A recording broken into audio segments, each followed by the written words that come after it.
And it's yet another May 29th. Nigerians are once again taking stock of the performance of the economy. Amid economic growth and development efforts by government, Nigerians say much more could be done to improve the living conditions of the people. Lara Afolayan has more. 1% growth in the first quarter of the year. This showed a sustained positive growth for 6 consecutive quarters since 2020's recession. The statistical authorities say this represents an improvement in the country's economic performance. The rise in GDP growth follows an upswing in inflation, which rose to an 8-month high of 16.82% in April this year, a development which prompted the Monetary Policy Committee's tightening of key lending rates for the first time in 2.5 years to 13%. A decision which targets controlling inflation and spending ahead of the 2023 elections. This decision has been taken because we felt that there may continue in the next couple of months to be an aggressive acceleration in inflation.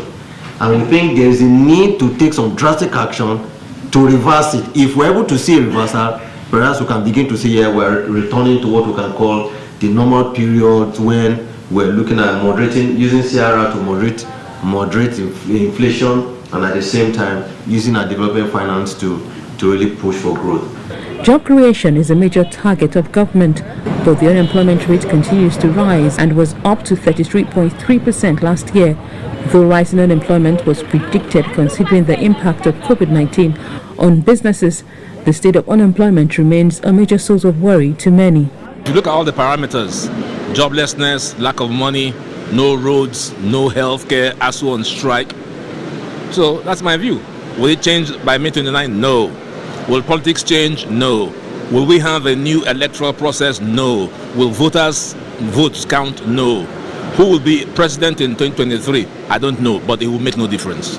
For our economy to be strong, for our economy to be developed, for us to move into the first world environment, our leadership and our politics has to be right, and it's doable. And Nigeria is at a crossroads, so at an inflection point. A lot more could have been done much better. I'd rather start looking into the future.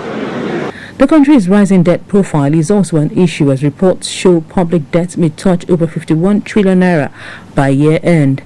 Increasing productivity, allowing domestic production of food to increase to satisfy the domestic demand for food at affordable prices takes a very important priority among other priorities in the country.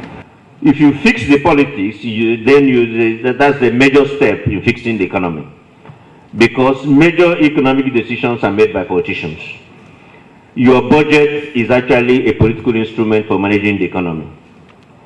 And if that is not even gotten right, nothing will happen. The emergence of COVID-19 came with a lesson that the country should be more focused on a future without oil. It is doing this through exploring non-oil revenue sources, including taxation, more vigorously. Collection from 5.2, the highest ever in the history of FIRS, to 6.4 by an addition of 1.1 trillion. By collecting additional 1.1 trillion, we should be able to repeat the same feat this year by raising the government the taxes from 6.4 to about 7.5 trillion. Nigerians say more should be done by the authorities to alleviate poverty and bring about a better quality of life to the people.